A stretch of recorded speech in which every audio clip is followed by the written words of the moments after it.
萧炎三人赶到毒宗，得知魂殿使者答应与小医仙联手对付万邪门，结果证明他有办法让小医仙彻底控制住恶难，却遭手下联手背叛。Giờ khắc này đây, khi luồng độc tố bắn vào ngực Tiêu Viêm, rất nhanh nó đã lan ra toàn bộ cơ thể và khắp kinh mạch của anh ấy. Chỉ trong phút chốc, nó đã khiến Tiêu Viêm dần mất đi ý thức và rơi vào trạng thái hôn mê. Chứng kiến sự tình xảy ra chỉ trong tích tắc, ba người Tiểu Y Tiên cùng Mỹ Độ Toa và Tử Nghiên đã liền chạy tới bên người Tiêu Viêm và đỡ lấy anh ấy. Nhìn luồng độc tố màu đỏ đang không ngừng thẩm thấu vào cơ thể Tiêu Viêm, Tiểu Y Tiên giật mình, ánh mắt trở nên nghiêm trọng. Còn Tiêu Viêm, càng ngày, ánh mắt anh ấy càng trở nên mơ hồ. Cuối cùng, hai mắt nhắm lại, Tiêu Viêm chìm vào hôn mê. Ở bên ngoài, nhìn thấy độc tố màu đỏ trước ngực Tiêu Viêm khiến anh ấy ngất đi, Mỹ Độ Toa thanh âm đã liền vang lên nói. Đây là cái gì? Là ma độc ban, loại chiêu thức cực kỳ âm độc. Người trúng chiêu này, kinh mạch sẽ nhanh chóng thối rữa, cuối cùng là bỏ mạng trong sự đau đớn. Làm thế nào để hóa giải? Chiêu này do đấu tông thi triển ra, bởi vậy ta cũng không có cách nào hóa giải. Nghe xong lời Tiểu Y Tiên, sắc mặt Mỹ Độ Toa bỗng trở nên cuồng bạo, tràn đầy sát ý. Ngay lập tức, một luồng áp lực cực lớn đã đè ép xuống Hạt Tất Nham. Đồng thời, trên tay nàng, màu đỏ đã bao trùm, thanh âm vang lên quát: "Lão Tạp Mao, đem giải dược giao ra đây." Khi thi triển ra ma độc ban, lão phu cũng chẳng sống được bao lâu nữa, có thể làm cho tiểu tử này đi theo ta, lão phu không còn cô đơn rồi.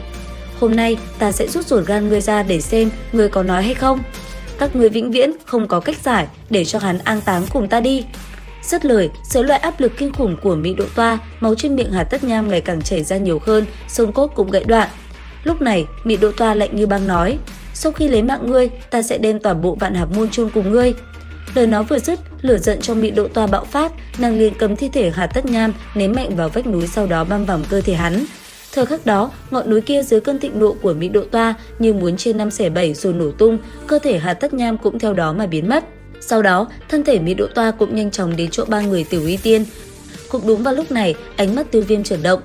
Thế vậy, Mỹ Độ Toa liền chạy tới và nói: "Đi, ta mang ngươi quay về Gia Mạn Đế quốc, bằng mọi giá ta sẽ cứu được ngươi. Am hiểu về độc nhất là ta đây, ngươi còn đi nơi nào để tìm ngươi nữa? Thứ này thật không có phương pháp phá giải sao?" "Vẫn còn, trừ khi tìm được người giải trừ cao hơn người thi triển một bậc." "Vậy không phải là đấu tôn cường giả hay sao?" "Đúng vậy, thế nhưng ma độc ban tuy thâm độc, thế nhưng nếu có thể luyện hóa, năng lượng đấu khí khổng lồ mà Hạt Tất Nham ngưng tụ lại sẽ là của ngươi." Nghe vậy, Tiêu Viêm yếu ớt thều thào hỏi lại, thanh âm vang lên nói: "Ma độc ban này khi nào phát tác?" "Khoảng chừng nửa năm, nhưng huynh yên tâm, ta có biện pháp làm nó chậm lại." "Được rồi, vậy ta nhờ cả vào muội." Dứt lời, Tiêu Viêm hai mắt lại một lần nữa nhắm lại. Thời gian qua đi, ở bên trong một căn mật thất tràn đầy khí độc màu tím sẫm, Mỹ Độ Toa cùng Tiểu Y Tiên dẫn theo Tiêu Viêm rất nhanh đã xuất hiện. Nhìn độc khí chớp mắt, thanh âm Mỹ Độ Toa đã liềm vang lên nói: "Độc thủy trong ao sẽ không làm thương tổn đến hắn ta chứ?" "Độc thủy này độc tính tuy mạnh, thế nhưng nó sẽ giúp huynh ấy áp chế ma độc ban." "Vậy thì ngươi tiến hành luôn đi." "Thời cơ vẫn chưa tới, ngươi vội cái gì? Các ngươi đi ra ngoài trước đi." "Ta đi ra, không biết ngươi sẽ giở trò gì chứ?"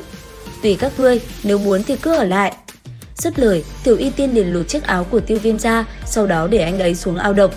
Thế vậy, Mỹ Độ Toa liền quay đầu lại, kéo Tử Nghiên đi ra ngoài.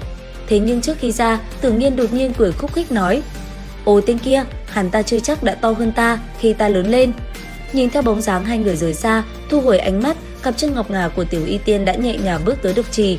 Ngay lập tức, bàn tay nàng liền huyễn hóa ra những đạo tàn ảnh, rồi bắt đầu kết ấn tiến hành phong ấn ma độc ban. Và chỉ sau thời gian ngắn, quá trình đó cũng hoàn thành. Thế nhưng, một luồng ma độc lại đột nhiên thoát ra được ra khỏi phong ấn. Ngay lập tức, Tiểu Y Tiên liền hành động. Thế nhưng khi nàng muốn phong bế luồng ma độc nhỏ kia thì đột nhiên Tiêu Viêm lại cản nàng lại. Lúc này, Tiểu Y Tiên giật mình, nàng tự thều thào nói: "Không thể nào, huynh ấy muốn luyện hóa ma độc này thành đấu khí của mình sao?" Theo ánh mắt nàng nhìn về phía trước, Tiêu Viêm lúc này đang tỏ ra vô cùng khó chịu. Bên trong cơ thể anh ấy, kinh mạch đang không ngừng tán loạn. Thế nhưng rất nhanh, luồng khí độc còn co một phần của ma độc ban đã bị Tiêu Viêm dùng hỏa diễm bên trong cơ thể tiến hành luyện hóa. Và sau đoạn thời gian rất lâu, cuối cùng anh ấy cũng thành công và triệt tiêu và hấp thu hoàn toàn luồng ma độc nhỏ của ma độc ban. Ở phía xa kia, Tiểu Y Tiên vẫn đang chăm chú nhìn vào Tiêu Viêm, nàng phát hiện nhiệt độ nơi đây đột nhiên tăng vọt. Lấy Tiêu Viêm làm trung tâm, đấu khí đột nhiên dâng trào, sau đó nổ tung, làm nơi đây bị bao phủ bởi luồng hỏa diễm nóng cháy. Áp lực tràn lan ra xung quanh, sau một lát liền chậm rãi lui về, cuối cùng biến mất trong cơ thể Tiêu Viêm, ánh sáng trong mắt cũng từ từ thu liễm lại. Thế vậy, Tiểu Y Tiên chậm rãi tiến về phía trước, nàng khẽ mỉm cười, Phía bên kia, Tiêu Viêm cảm nhận được cơ thể vừa đột phá, anh ấy vui sướng. Bất chợt, thanh âm Tiểu Y Tiên trở vang lên nói: "Luyện hóa xong tia ma độc kia, thực lực của huynh tăng lên nhiều không?" "Cũng không nhiều, hiện tại đang ở nhị tinh đấu hoàng đỉnh phong." "Vậy là đủ rồi, sau này khi huynh hoàn toàn luyện hóa được ma độc ban, thực lực sẽ còn tăng nhanh hơn nữa." "Cảm ơn muội." "Không có gì, huynh yên tâm, trong 2 năm hẳn nó sẽ không phát tác. Trong thời gian đó, huynh nhất định phải tìm được cường giả đấu tôn hỗ trợ." "Ta hiểu, muội yên tâm." "Ca, ở tại khắp Tây Bắc đại lục này chưa từng xuất hiện đấu tôn cường giả, huynh liệu có thể tìm được chứ?" "Thời gian không phải còn 2 năm sao, ta nhất định sẽ tìm được." Dứt lời, bàn tay sờ nhẹ vào ma độc ban trên ngực, Tiêu Viêm cười thầm, anh ấy tự hỏi, nếu như đem ma độc ban hoàn toàn luyện hóa, liệu mình có thể đạt tới đấu hoàng đỉnh phong hay không? Nghĩ đến đây, Tiêu Viêm ánh mắt bất chợt hướng về xa xăm. Thời gian qua đi, ở trên đỉnh của một ngọn núi nhỏ, hình bóng Tiêu Viêm cùng 3 mỹ nhân rất nhanh đã xuất hiện cùng nhau. Nhìn Tiêu Viêm, thanh âm Mị Độ Toa vang lên nói, người dự định trở về Hắc Giác vực sao? Đúng vậy, viện trưởng của nội viện khi xưa cũng là đấu tôn cường giả, ta dự định sẽ tới đó tìm ông ta trợ giúp. Nghe vậy, Tử Nghiêm bị mua nói, ta ở nội viện nhiều năm như vậy cũng chỉ gặp lão có một lần, người đi chắc gì đã tìm được chứ? Dù sao cũng phải thử xem mới được, gặp Tô Thiên trưởng lão, ta định nghe ngóng chút thông tin, biết đâu có thể nhờ ông ta giúp đỡ. Vậy cũng được, đi Hắc Giác vực quả thật có nhiều hy vọng hơn, cần ta đi theo không? Lần này ta đi xa, người hãy ở lại thủ hộ giả nhân tộc trợ giúp Vi Minh một chút, hồn địa chắc chắn sẽ không bỏ qua chuyện vừa rồi. Hay là muội theo huynh đi, Độc Tông cũng không còn đối thủ nữa, muội rời đi một thời gian ngắn, có lẽ sẽ không có chuyện gì đáng lo. Được rồi, nếu như muội đã muốn đi cùng, vậy chúng ta cùng đi. À đúng, tiểu nha đầu này, ta cũng phải mang theo, rời đi đã lâu, phải trở về thôi. Khi nào thì ngươi rời đi? Ngày mai ta sẽ đi, bây giờ mang vật có liên quan tới hồn điện xem qua một chút. Dứt lời, cầm bình ngọc trong tay, Tiêu Viêm liền đem linh hồn thiết hộ pháp thả vào bên trong một luồng hỏa diễm, tạo thành bức tường không cho hắn chạy thoát. Thế vậy, linh hồn kia quát lớn nói, các ngươi muốn gì? Ta chỉ hỏi ngươi vài vấn đề mà thôi. Nói đi, ta muốn biết vài thông tin về hồn điện.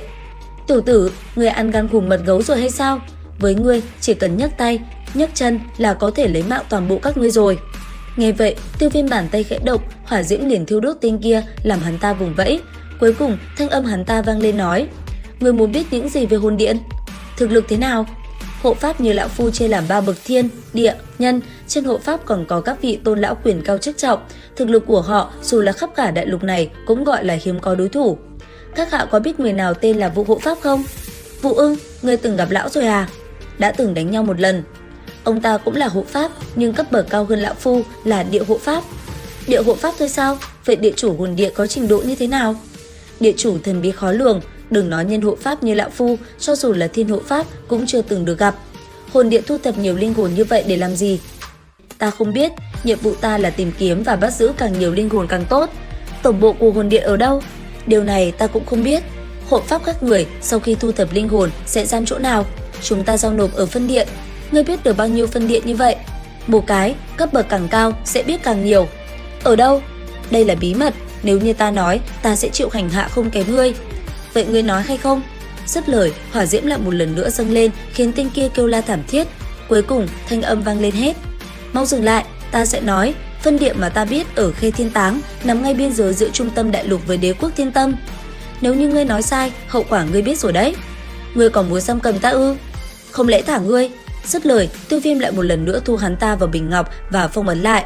Thế vậy, hướng về xa xăm, Mị Độ Toa thanh âm vang lên nói, bây giờ ngươi định làm gì tiếp theo? Đi đến Hắc Giác vực trước đã, vừa thu thập thông tin về dị hỏa, vừa tìm hiểu thêm về hồn điện. Trong vòng 2 năm, nếu ta không trở về, ta sẽ nhờ ngươi đem thiên hồn dung huyết đan đến. Tốt nhất là ngươi tự mình trở về. Bảo trọng, Thải Lân tỷ, muội sẽ sớm trở về thăm tỷ tỷ. Ánh mắt Tiểu Y Tiên liếc nhìn Mị Độ Toa một cái, vừa muốn bay đi, đột nhiên nghe thấy giọng nói của Mị Độ Toa vọng tới. Bảo vệ hắn cho tốt, huynh ấy là bằng hữu duy nhất của ta, cô yên tâm, dù có chết, ta cũng sẽ chết trước mặt huynh ấy. Cảm ơn. Dứt lời, tất cả liền rời đi trước ánh mắt buồn bã của Mị Độ Toa.